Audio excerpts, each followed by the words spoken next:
tenemos que darnos cuenta que nuestra fe se basa en testimonios de hechos históricos. Nuestra fe se basa en hechos históricos. Y a este respecto también quiero hacer notar lo que significa hecho histórico. Porque también se dice a veces, no, la resurrección no es un hecho histórico, porque nadie la presenció, por lo tanto no se puede decir que es un hecho histórico. Y yo digo, ¿alguno de ustedes ha presenciado el hecho de que yo nací? No. ¿Dudan ustedes de que es un hecho histórico que yo nací? No. Porque se ven las consecuencias.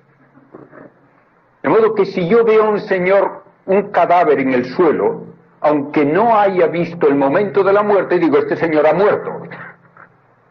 Y si le veo vivo más tarde, tengo derecho a decir, este señor ha resucitado, aunque no haya visto el momento de la resurrección. Lo contrario es absurdo, lo contrario es jugar con palabras. Y algunos de estos teólogos, incluso católicos, dicen, no, la resurrección es un hecho metahistórico. ¿Y qué quiere decir metahistórico? Pues si quiere decir algo que valga la pena, querrá decir simplemente que siendo un hecho histórico, tiene consecuencias más allá de la historia. Muy bien, si eso quisiesen decir, no tendría yo objeción alguna. Pero no. Contraponen metahistórico a histórico para decir que no es un hecho histórico. Esto es absurdo. De modo que pensemos primero en la realidad básica de que la fe se basa en hechos históricos. Y quien lee el Evangelio no puede menos de constatar que dicen allí, no solo en el Evangelio, sino en las otras partes del Nuevo Testamento, las actas de los apóstoles, las cartas de San Pablo, dice, lo que vimos y oímos y tocamos con nuestras manos, esto es lo que anunciamos, para que también ustedes crean. Y dice, nosotros que vimos a Cristo después de su resurrección, que le tocamos y comimos con él, somos testigos de esto. Y en todo hecho histórico, el testimonio de testigos fiables es la única manera de tener certeza. Ustedes no pueden saber qué ocurrió hace 100 años, sino por el testimonio de quienes estaban presentes y han escrito o han transmitido de palabra lo que entonces ocurrió. Y de esa manera se establece la verdad de hechos históricos. Pues bien, tenemos testigos, los apóstoles, que son capaces de testificar lo que vieron y tocaron, y que fueron tan sinceros en su testimonio que dieron su vida por él. De modo que el hecho de la fe tiene que basarse en pruebas históricas. Y estoy insistiendo en esto porque aun entre gente muy piadosa hay veces la impresión de que la fe se tiene sin pruebas, porque sí. No puede ser así.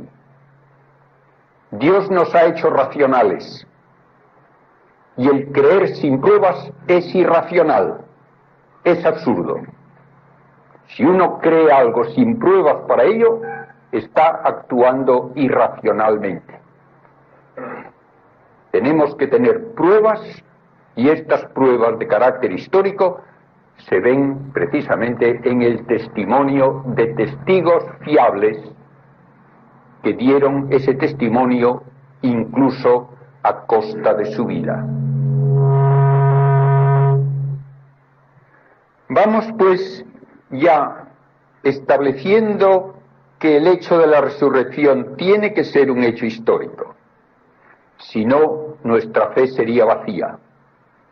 Vamos a establecer primero en qué consiste la realidad del hombre y por tanto, ¿qué puede significar el hecho de la resurrección? Primeramente, permítanme hacer notar que hablamos de una resurrección que transforma el modo de existir del hombre. No se trata, por lo tanto, de una mera extensión del tiempo de vida. Cuando Cristo resucitó a Lázaro, le añadió años de vida, pero Lázaro se murió, igual que todos los demás, más tarde. Cuando Cristo resucitó al hijo de la viuda de Naín, lo mismo. No se trata de este tipo de resurrección del que estamos hablando.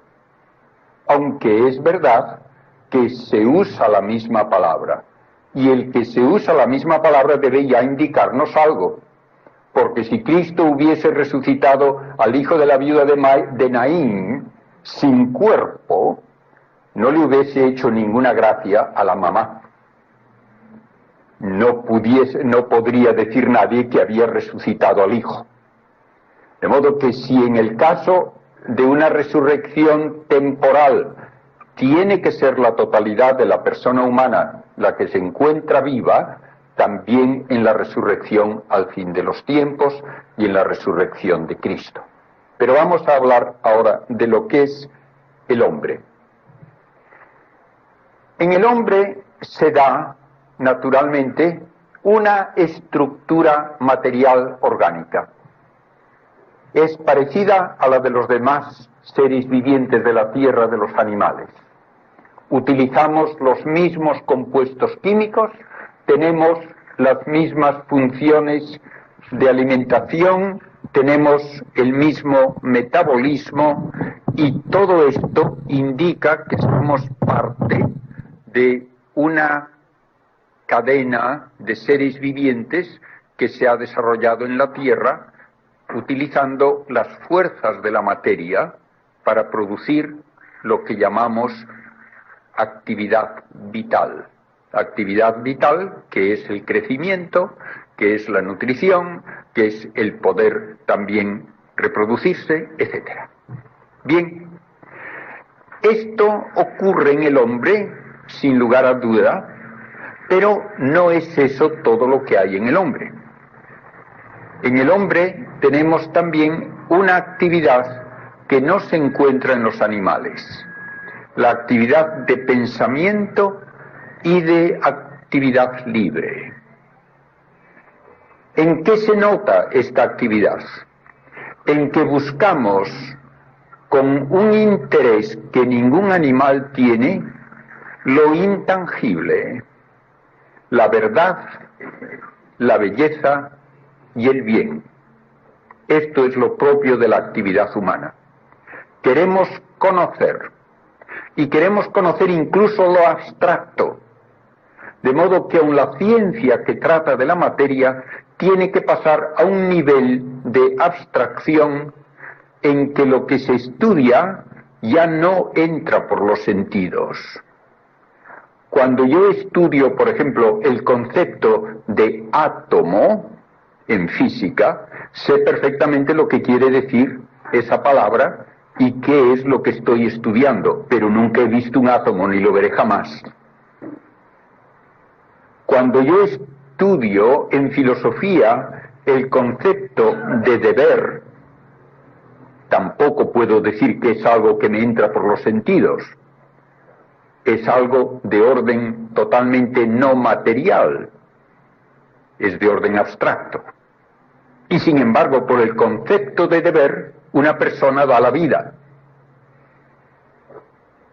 De modo que se va incluso contra los instintos más básicos por algo que no puede ser de orden material, que no puede notarse ni percibirse por los sentidos. El concepto de patria es un concepto abstracto. El concepto mismo de Dios es un concepto que no me entra por los sentidos y sin embargo ya lo creo que tiene importancia y tiene significado.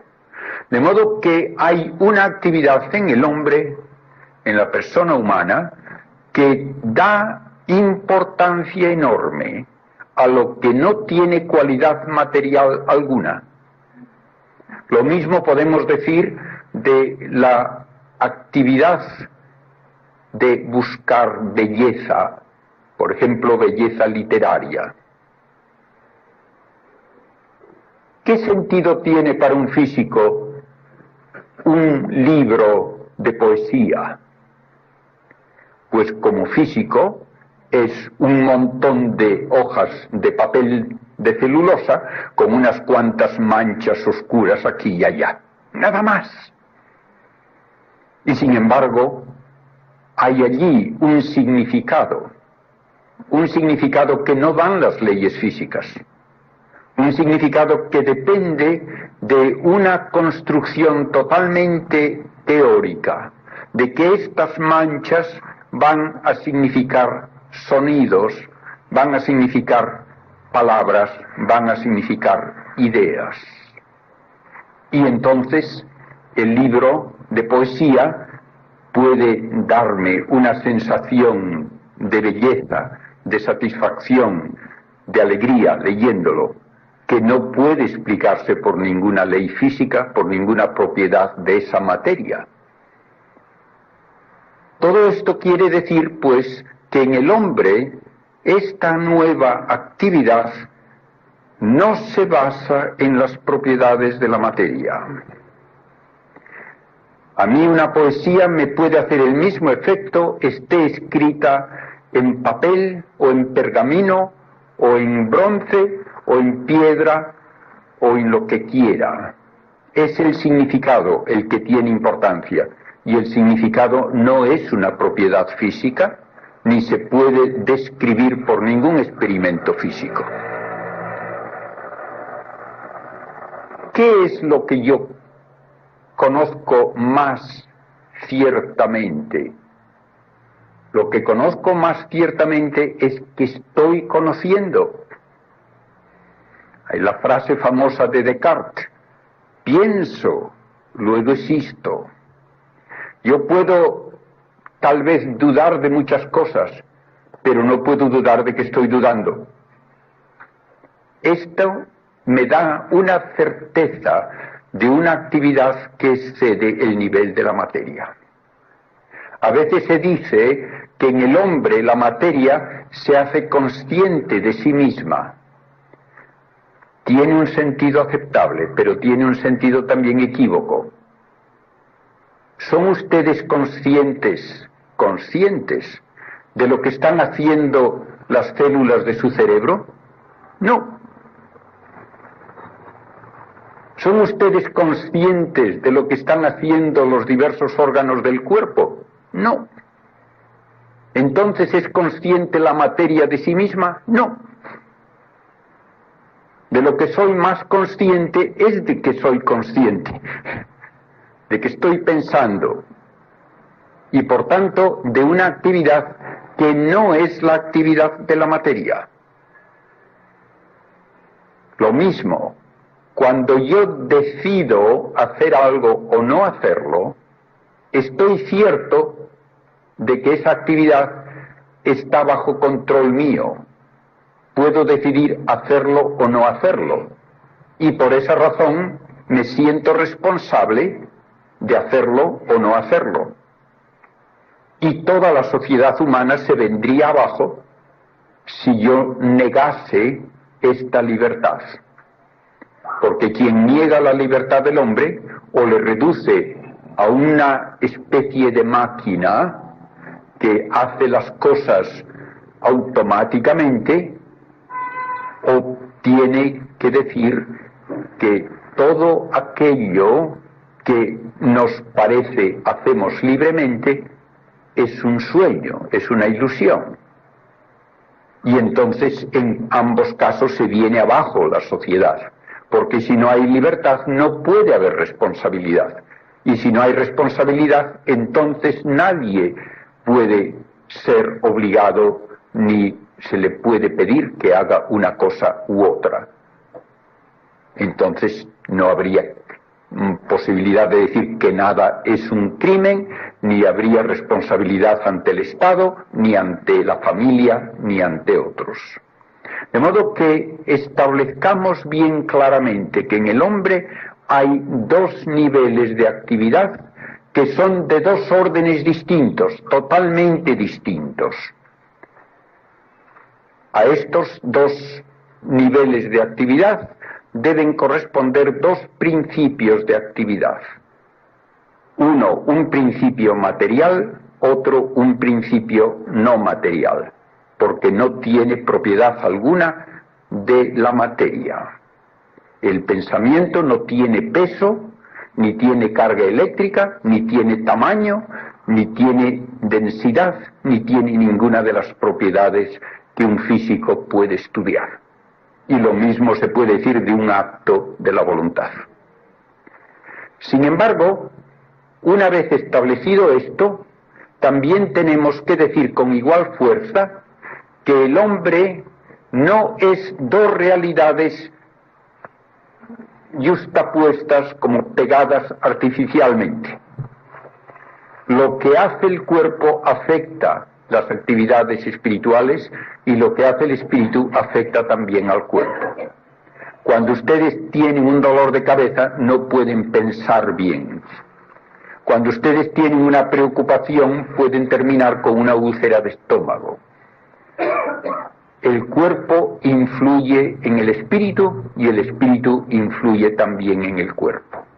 Esto filosóficamente se expresa diciendo que el hombre es un único ser, compuesto de dos realidades que se intercompenetran de tal manera que cuando yo digo yo, puedo poner a continuación un hecho espiritual o un hecho material y el sujeto es el mismo.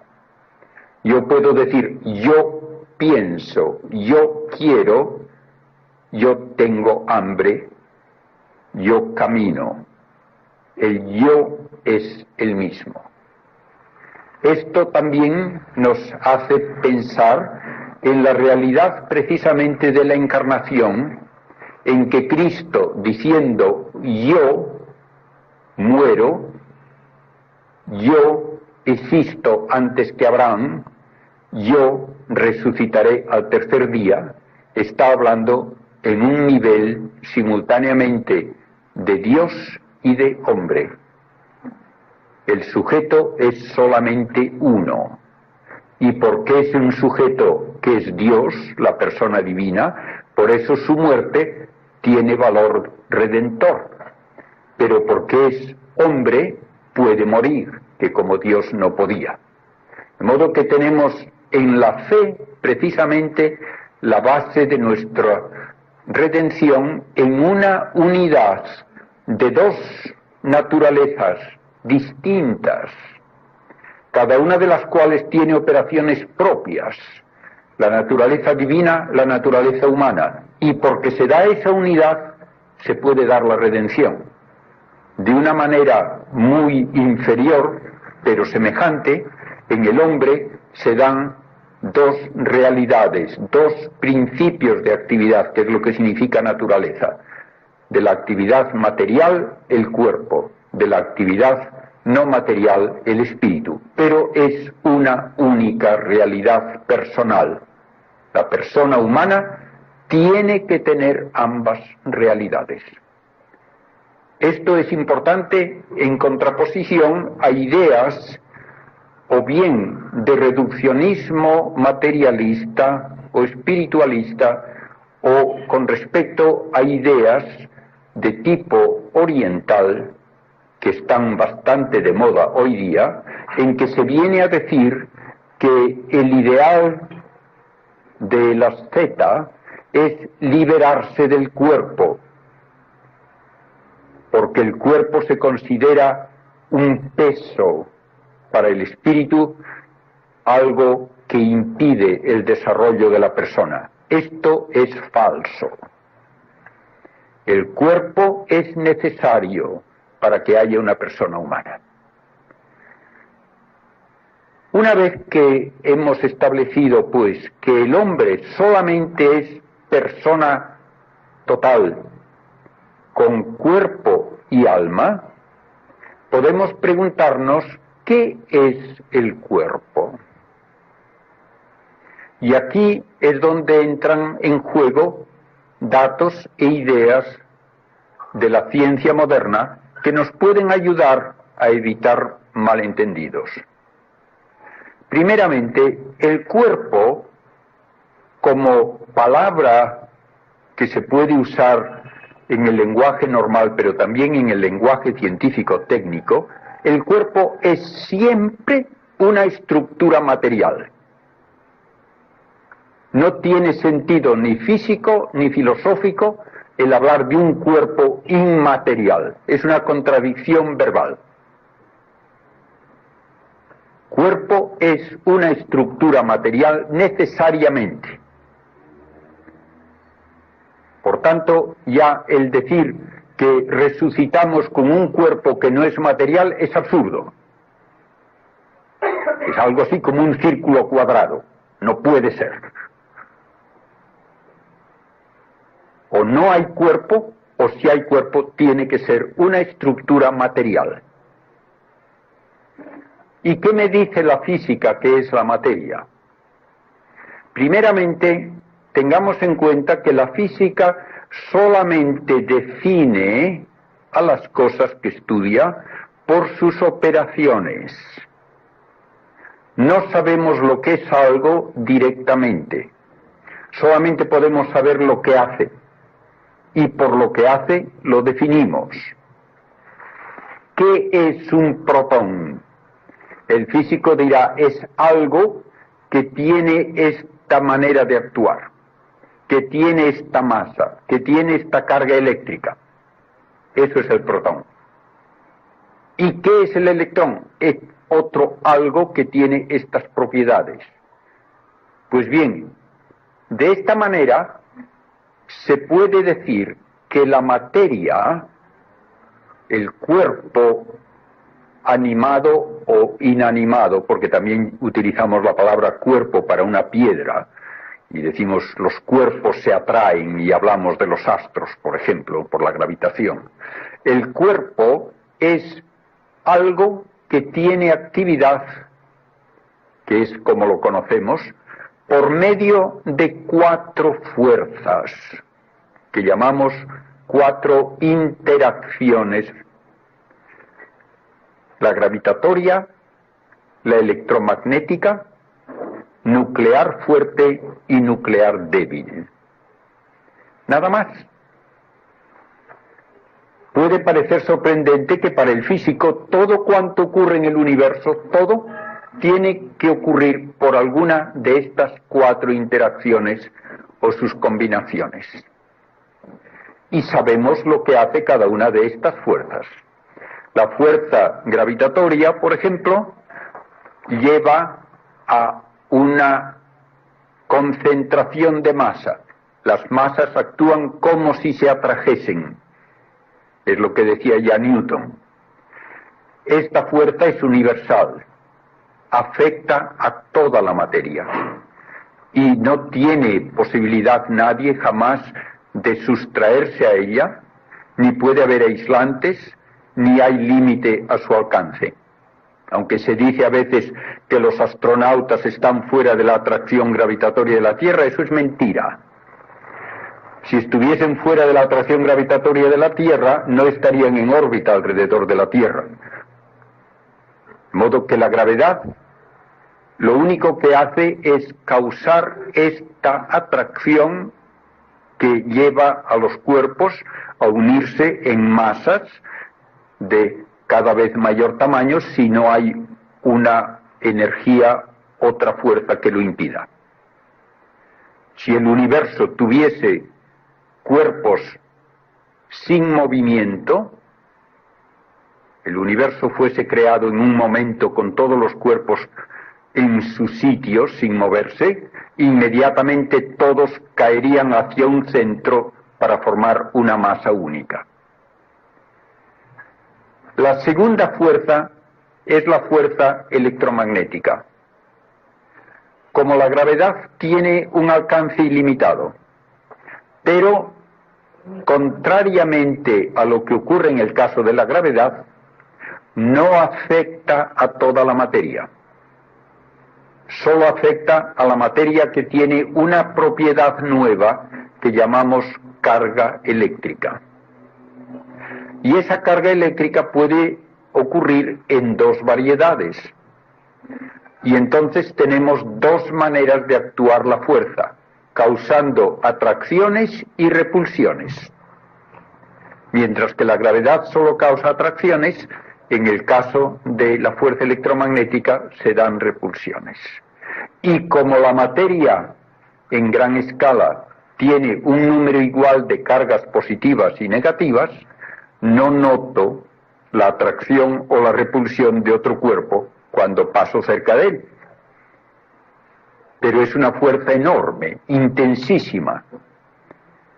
De tal manera que si yo tuviese 2 granos de arena, uno sobre la mesa, otro en el techo, y lograse quitarles a ambos las cargas negativas, por ejemplo, entonces habría una repulsión.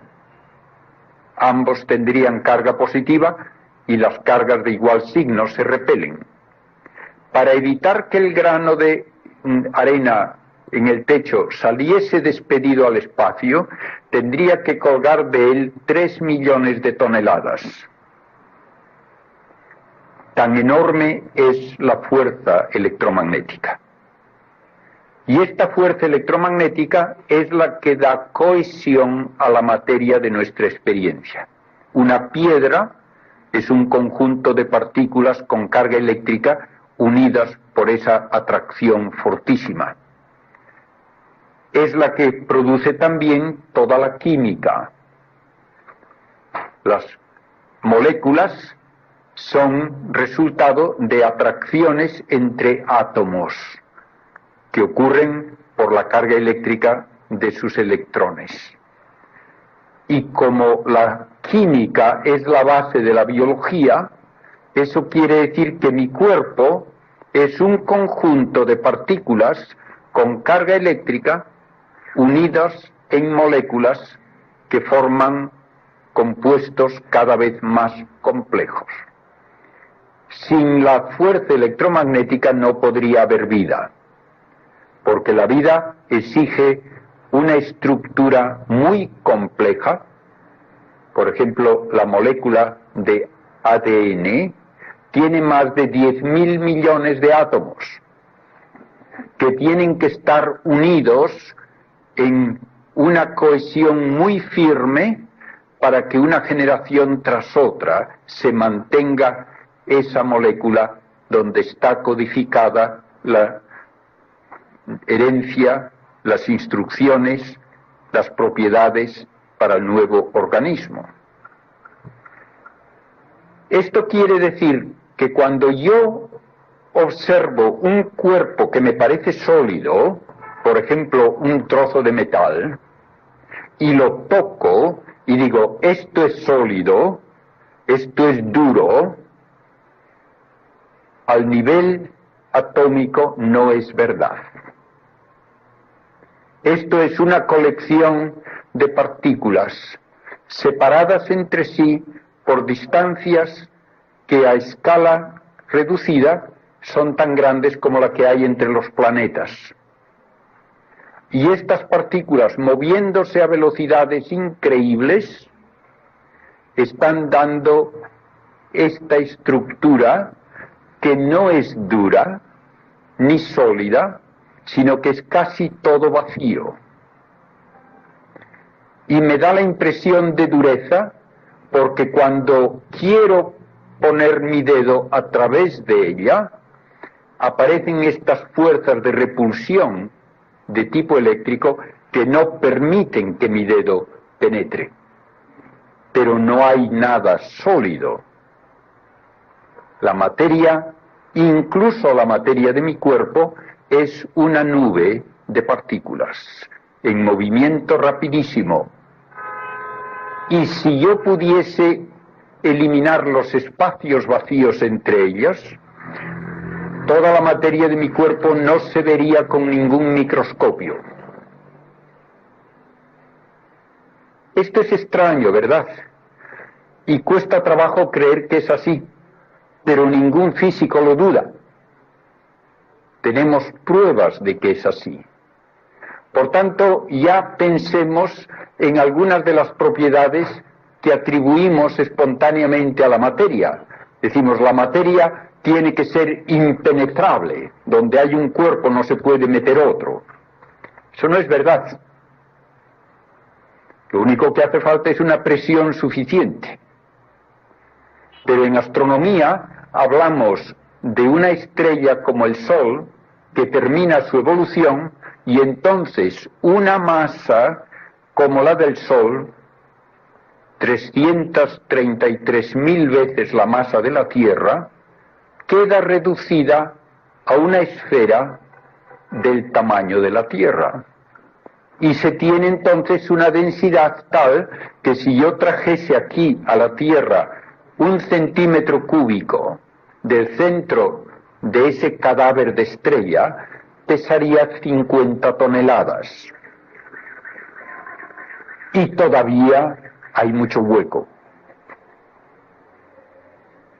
Y si una estrella termina con más masa que eso, más de 1,5 veces la masa del Sol aproximadamente, entonces toda esa masa, que sería equivalente a 500.000 de tierras, quedaría en una esfera que cabría dentro de los límites de la ciudad de Lima, de sobra. Tendría un radio de unos 10 a 20 kilómetros. Y un trozo del tamaño de 1 centímetro cúbico traído a la superficie de la Tierra pesaría más de 1.000 millones de toneladas. Y esto no es el límite todavía, porque hay una situación prevista por la física y confirmada por datos experimentales que dice que si ese cadáver de estrella tiene más de 3 veces la masa del Sol, 1.000.000 de veces la masa de la Tierra, entonces se contrae sin límite y se forma lo que llamamos un agujero negro, en que la materia puede ir hacia radio cero. De modo que no es verdad que la materia es impenetrable. Se puede comprimir sin límite. Esto es lo que me dice la física. ¿Qué más me dice la física que me hace dudar de todo lo que me dice el sentido común? El sentido común me dice que un cuerpo tiene que estar en un sitio y no puede estar en dos al mismo tiempo. La física me dice que no es verdad. Las partículas elementales, por ejemplo, los electrones, pero también otras partículas mayores, pueden utilizarse en el laboratorio y se usa este experimento con frecuencia para lanzar un chorro de partículas a través de una rendija. Ustedes piensan, lógicamente, que si cada una de estas partículas va por la rendija, pues habrá un punto en una pantalla, en el otro lado, donde caen esas partículas y fuera de ahí no caen. Y si ponen ustedes 2 rendijas, pensará, pues la partícula o va por una, o va por otra, o no pasa. Y por lo tanto esperan que haya 2 zonas en la pantalla donde aparecen estas partículas y fuera de ahí no. Pues no ocurre así. De alguna manera, las partículas se arreglan para pasar por ambas rendijas al mismo tiempo cada partícula. De modo que el seguir la partícula por una rendija sola es imposible. Y aparecen en la pantalla en diversos lugares, no enfrente de las rendijas, sino en otros sitios que dependen precisamente de que no son bolitas duras, como proyectiles pequeños, sino que de alguna manera se comportan como una onda que pasa a través de varias rendijas simultáneamente y determina dónde aparece el impacto en la pantalla. Esta es la base de uno de los puntales de la física moderna, la mecánica ondulatoria o mecánica cuántica. Las partículas elementales no son pequeños perdigones duros, sino que de alguna manera se comportan también como ondas y pueden estar en varios sitios a un tiempo. Más extraño todavía. Ustedes pensarán que un objeto, para ir de un sitio a otro, tiene que ir por todos los espacios intermedios. No es así. Una partícula elemental puede pasar de un lado de este obstáculo al otro sin pasar por el medio. Y esto se utiliza constantemente en electrónica.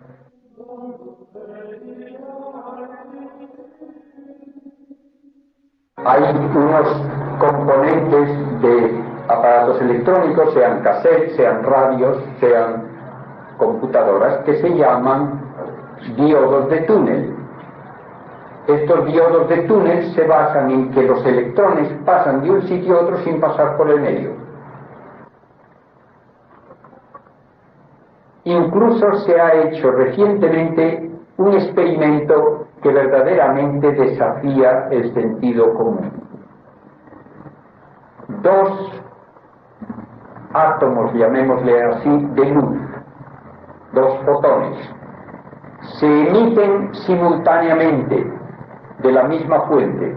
A uno se le pone enfrente una barrera opaca, el otro va libremente. Llegan a una pantalla. El que tiene la barrera opaca llega también a la pantalla. Logra atravesar la barrera opaca, pero no la atraviesa, sino que va de un sitio a otro sin pasar por el medio. Y eso se prueba porque ese fotón llega antes que el otro, porque ha saltado un espacio, no ha pasado por ese espacio. Y por eso, moviéndose los dos a la misma velocidad, el que tiene la barrera enfrente llega antes que el otro, porque no ha recorrido ese espacio intermedio. Todo esto parece que es hablar como de ciencia ficción, pero esto está ocurriendo en nuestros laboratorios constantemente. Entonces la materia no tiene que estar en un sitio, ni tiene que ir de un sitio a otro pasando por el medio. Así es. Incluso en el caso de un agujero negro, la física me dice que allí la materia está fuera del espacio y del tiempo accesible a un experimento físico. Nadie puede jamás saber cómo es el interior de un agujero negro ni qué hay allí. Entonces, ¿qué es la materia? Pues la respuesta más honrada es decir, no lo sabemos. Pero es, en términos físicos, es algo que tiene la capacidad de actuar por alguna de esas cuatro fuerzas, las dos que he descrito, la gravitatoria y la electromagnética, y dos fuerzas que actúan solo dentro del núcleo atómico. La fuerza nuclear fuerte, que se llama, y la fuerza nuclear débil. Solamente se define a la materia por su actividad por una de esas cuatro fuerzas. Pero todo lo demás que nos parece obvio, que la materia tiene que ser dura, impenetrable, localizada en un sitio, moviéndose poco a poco, todo eso no es necesario para que haya materia. Incluso tenemos en la física descripción de partículas elementales que no tienen carga eléctrica, ni tienen masa, ni tienen tamaño. y son partículas reales. Ya lo creo que sí. Aunque hoy día se duda un poco de que sea totalmente cero la masa del neutrino, si tiene alguna, todavía no se la hemos encontrado, de cierto. Yo le tengo un cierto cariño de familia al neutrino, porque hice mi tesis doctoral con uno de los descubridores del neutrino. Y mientras estamos aquí sentados tranquilamente, nos están atravesando miles de neutrinos que vienen del Sol. Ah, dirán ustedes, pero es de noche. Da igual, vienen a través de toda la Tierra como si no estuviese ahí. Son partículas que atraviesan toda la Tierra sin enterarse ni de que está allí. Y son partículas reales, no es ningún cuento ficticio.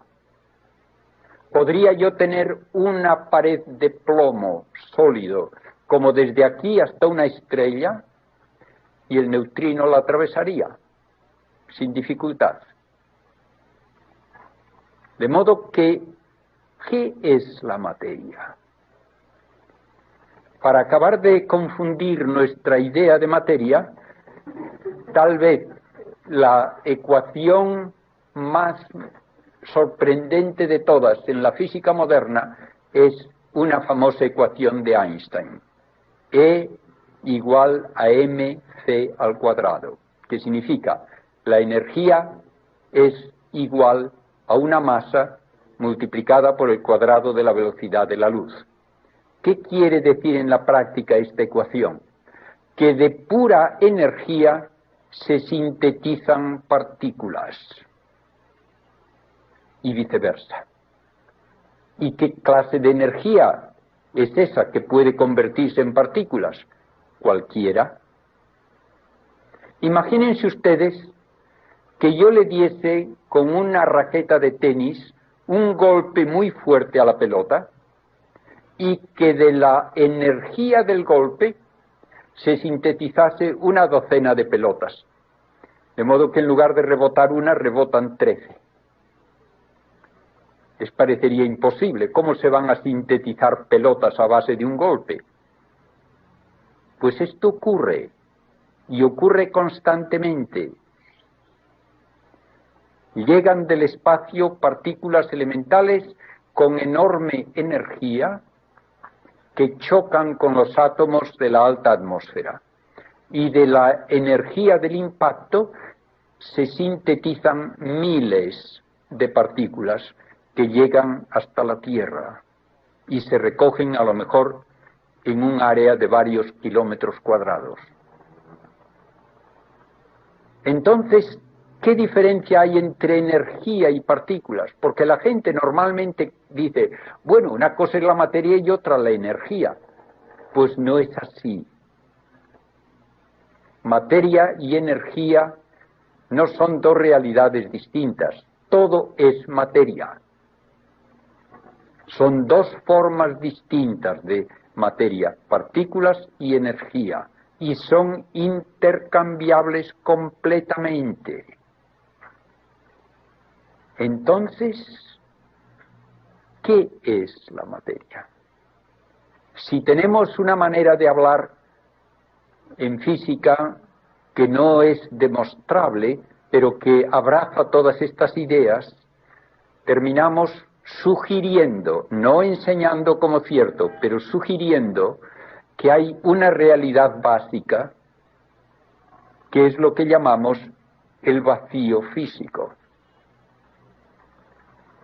Y eso es la realidad más básica. Y si ese vacío físico tiene una distorsión extraña, muy concentrada, lo percibo como una partícula.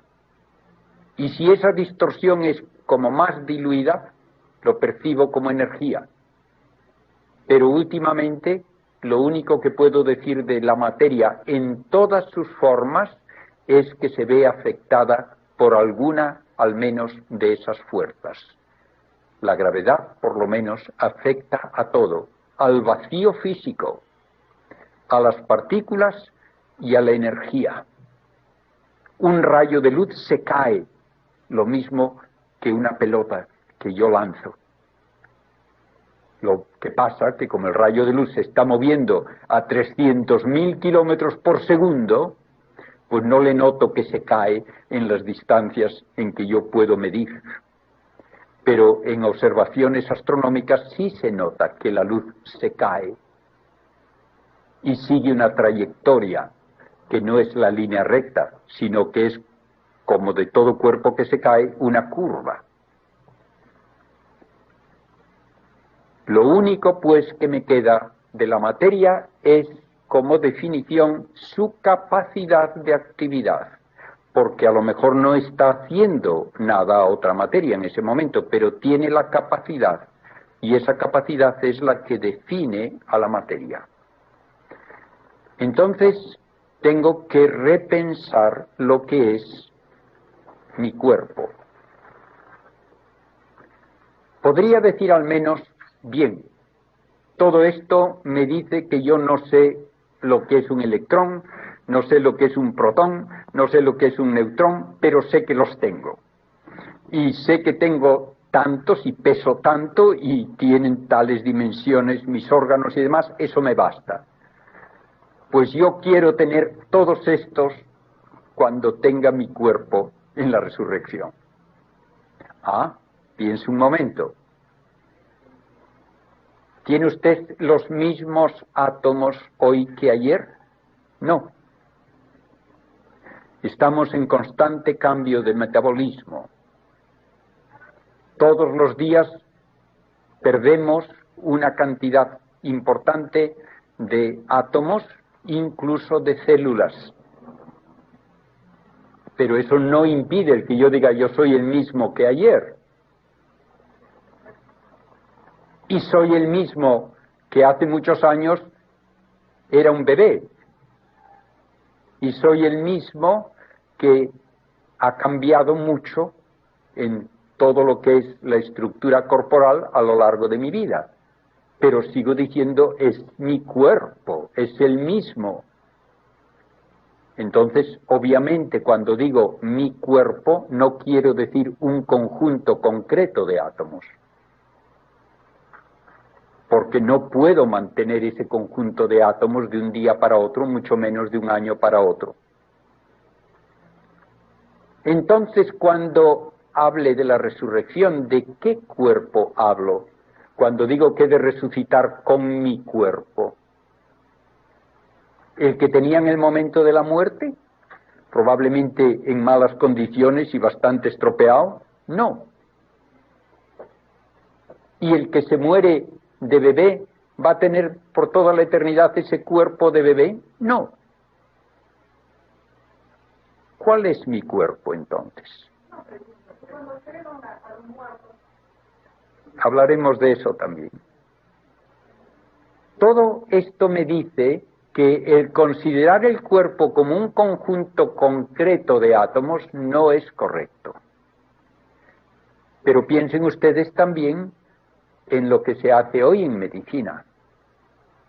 Si tengo un órgano estropeado, me pueden poner un órgano por un trasplante.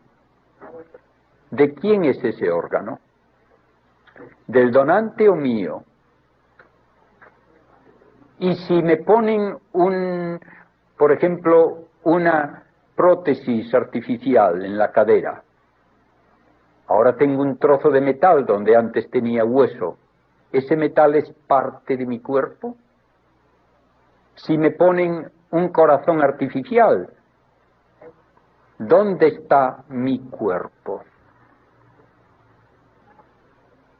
Tenemos que pensar en todo esto para entender lo que significa la resurrección con un cuerpo humano, con mi cuerpo.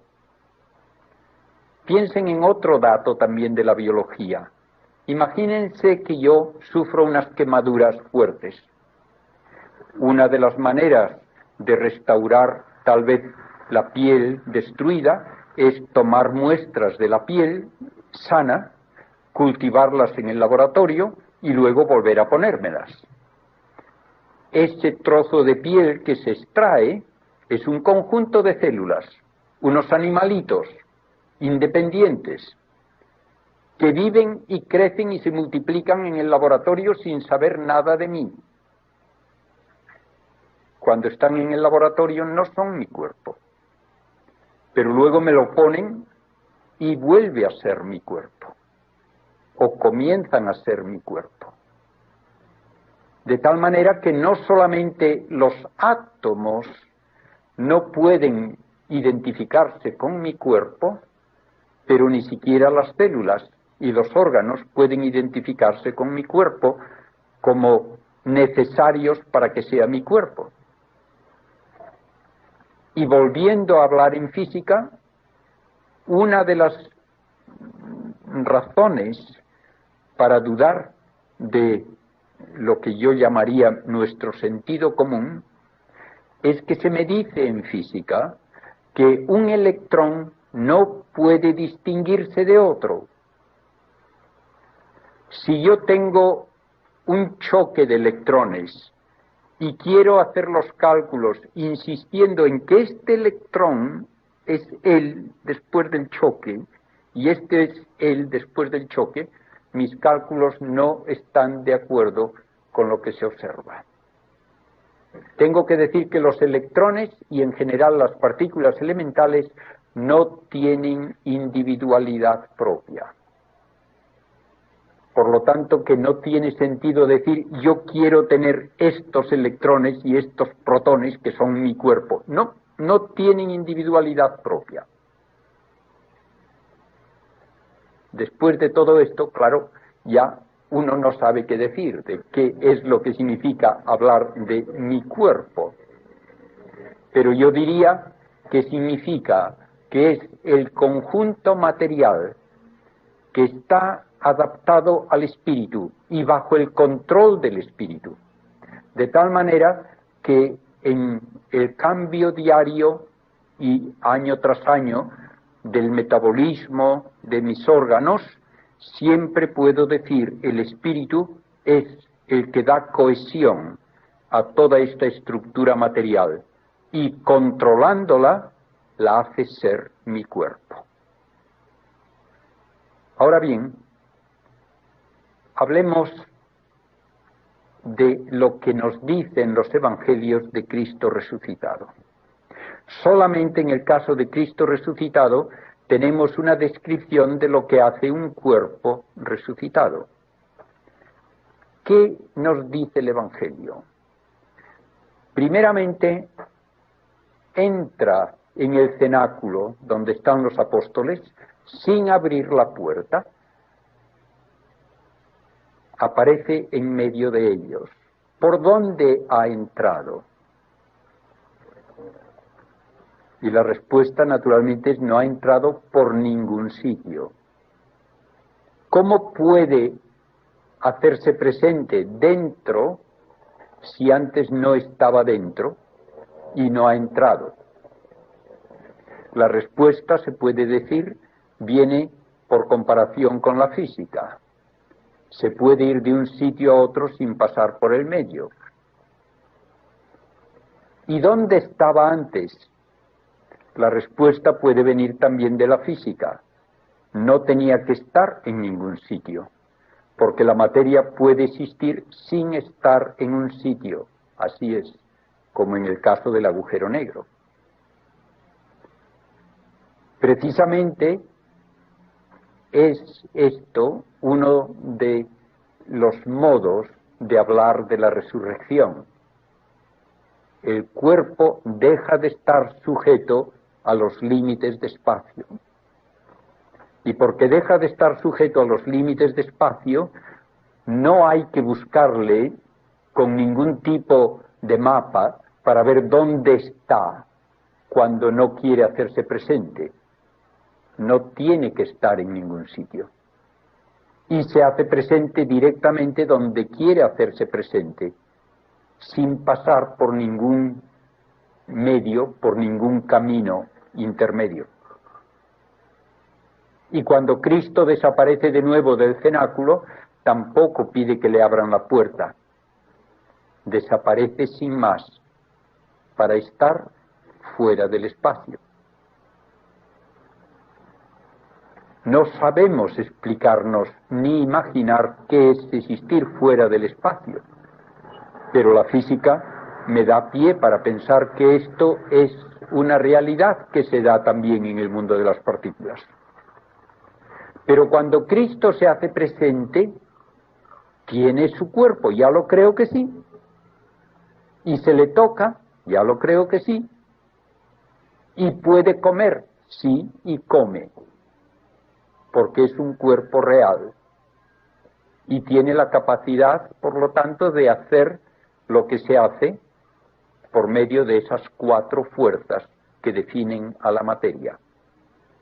Y lo que nos dice el Evangelio es que Cristo mismo, dirigiéndose a los apóstoles que están pensando en un fantasma, les dice: vean ustedes que yo tengo carne y huesos, que no soy ningún fantasma.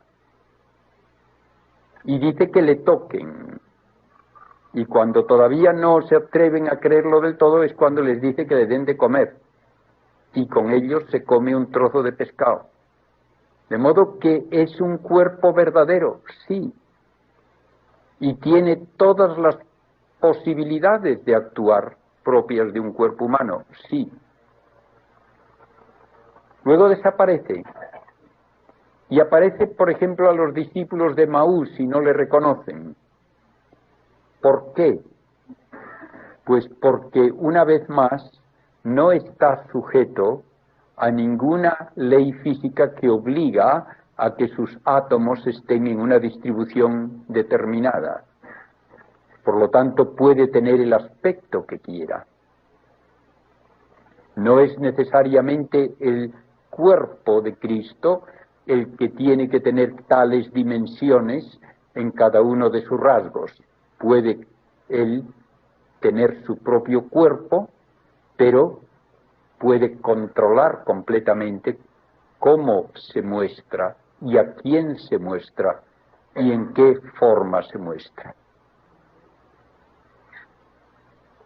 Si quieren que se lo diga de una manera analógica y breve, cuando nosotros vivimos en nuestra vida mortal y normal, ¿cómo actúa el espíritu nuestro? Pues no actúa con la libertad propia de un espíritu, porque un espíritu no está sujeto a leyes físicas, ni está sujeto a espacio, ni está sujeto a límites de movimiento ni de tiempo. Un ángel, Dios, como espíritus puros, no están sujetos a este cambio espacio-temporal que es propio de la materia. Sin embargo, nuestro espíritu se ve obligado a actuar casi como materia, en el sentido de que yo estoy aquí y por mucho que lo piense, mi espíritu no va a estar en Miami. Está aquí.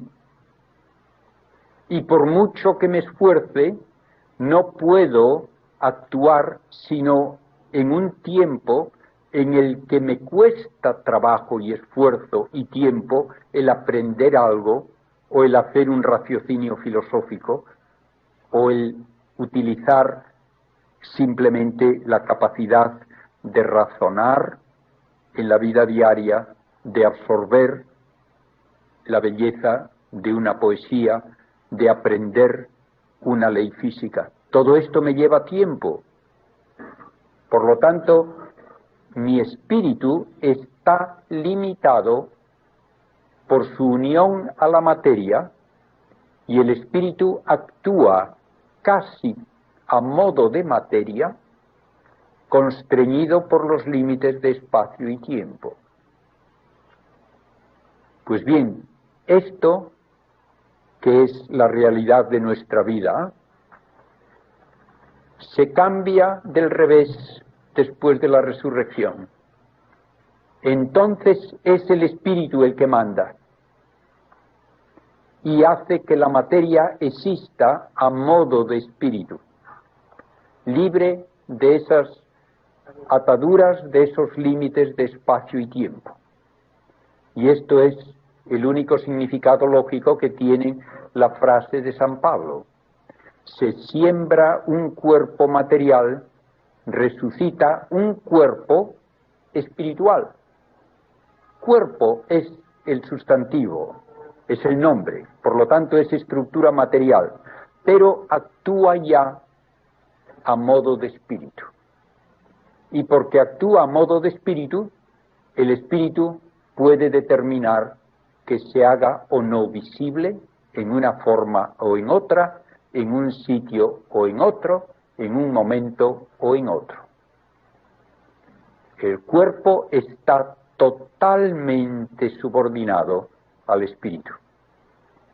Y como estará fuera del tiempo, eso quiere decir que no hay desgaste, no hay metabolismo, no hay ningún tipo de necesidad de renovar estructuras ni de conseguir energía con alimentos.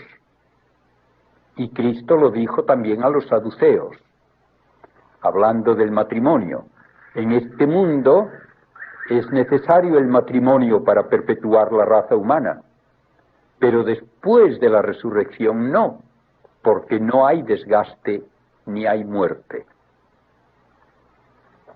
Tenemos así un modo de existir que no podemos imaginar, porque toda nuestra imaginación se basa en los datos de los sentidos, y los datos de los sentidos son datos de espacio y tiempo. Y hablamos ahora de una existencia fuera del espacio, fuera del tiempo. Porque el existir en la eternidad no es existir en un tiempo muy largo. Dios no existe en un tiempo largo ni corto. No existe en el tiempo. Existe de otra manera. Y esa es la existencia que se nos promete en la resurrección, a toda la realidad humana, no solo al espíritu, sino también al cuerpo. De esta manera se puede entender un poco lo que significa la resurrección. No es un volver a la vida con las limitaciones y las propiedades de la materia sujeta a espacio y tiempo, sino que es comenzar a vivir con el modo de vida propio del espíritu, con una libertad total de toda ley física, de todo desgaste, de todo cambio. Y así, cuando hablamos de que estamos llamados a una resurrección con el mismo cuerpo que tenemos, eso no depende de que se guarden uno a uno todos los átomos en una tumba. Y da lo mismo que el cuerpo se haya destruido porque se pudre en una tumba o que se destruye porque hay un incendio o porque lo incineran, da igual. Todo eso no tiene importancia, porque lo que resucita es una estructura hecha, digamos, a medida de mi espíritu, a partir de ese sustrato imposible de imaginar que hemos llamado el vacío físico, cuyas deformaciones llamamos partículas, que no se puede distinguir una de otra últimamente, y que no se pueden distinguir de esas otras que llamamos energía.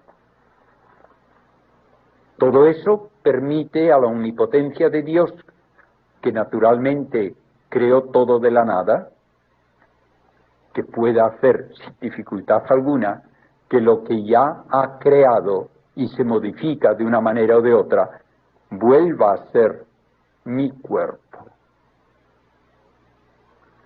Todo esto también lo debemos tener en cuenta cuando hablamos de otra verdad de la fe, que es la Eucaristía. Cristo preparó para el anuncio de la Eucaristía con una serie de milagros que demostraban su control completo sobre la realidad física. El primer milagro que hizo fue convertir agua en vino. El milagro de la multiplicación de los panes hizo que 5 panes se hiciesen presentes en miles de panes para miles de personas. Él puede hacer todo eso y prometió hacerlo con su propio cuerpo. Y por eso podemos decir que todo el cuerpo de Cristo está en cada partícula de la sagrada forma. Así es. Y no hay ningún absurdo físico en decir que una realidad está en muchos sitios. Y ese cuerpo de Cristo se hace presente en miles de lugares simultáneamente, y no hay una contradicción con la física en eso tampoco. Y está fuera del espacio y del tiempo en el sentido de que no le afecta lo que ocurre a su alrededor, ni lo que se le hace a él. De modo que al recibirlo en la comunión no se rompe ni se deshace el cuerpo de él, sino que de alguna manera sigue estando presente a pesar de que se fraccione la sagrada hostia. Todo esto es una manera que no podemos concebir, imaginar, de utilizar las propiedades de la materia, pero no se puede decir que es algo incompatible con la idea de materia, y esto es lo que yo quiero que les quede básicamente claro. Yo no les explico cómo es la resurrección, porque yo no lo sé ni lo sabe nadie. Yo no les explico cómo es la Eucaristía, porque no lo puedo entender yo tampoco. Pero lo que quiero afirmar y subrayar es que lo que nos dice la fe en esos casos no es incompatible con las propiedades de la materia que me da la física, sino que Dios utiliza las propiedades de la materia de una manera maravillosa para conseguir algo que no podríamos jamás soñar, para conseguir una vida eterna, sin desgaste, una vida a modo de espíritu, aun para la materia. El cuerpo de Cristo, glorificado, resucitado, está en el mismo trono de Dios, adorado por ángeles. Como decía en la primera conferencia que di hace unos días, adoramos a la materia cuando adoramos el cuerpo de Cristo, porque es materia, ya lo creo que sí. Y es materia que se ha formado por evolución de estrellas. Es materia que ha sido parte de la evolución del universo durante miles de millones de años. Y esta materia ya está rescatada para siempre de la destrucción. Es la materia gloriosa que ya no sufre el desgaste ni los cambios que son propios del mundo físico natural. Todo aquello que es el hombre, por lo tanto, está llamado a ser glorificado, está llamado a ser transformado en un nuevo modo de vida que se puede simplemente describir como diciendo que es el modo de vida propio de Dios. Existir en una eternidad donde ya no hay envejecimiento, ni desgaste, ni cambio que nos deshaga de alguna manera lo que somos. La muerte ya no tiene tampoco lugar, porque la muerte es precisamente el resultado de un desgaste, de un desajuste de nuestros órganos materiales. No va a haber ya desgaste ni cambio en el cuerpo resucitado. Y para terminar, les diré algo que me pareció muy bonito. Hace unos años leía un periódico en Estados Unidos donde había pues viñetas cada día de diversos autores, y en una de esas viñetas estaba una niña jovencita, tal vez 5 o 6 años, diciendo sus oraciones antes de acostarse, con el papá al lado. Y la niña le dice: papá, ¿en el cielo se le puede dar un abrazo a Dios? Pues bien, podemos decir que sí. Tendremos cuerpo. Tendremos la posibilidad de dar un abrazo a Cristo. Sí, porque el cuerpo es redimido por Cristo, lo mismo que lo es el espíritu.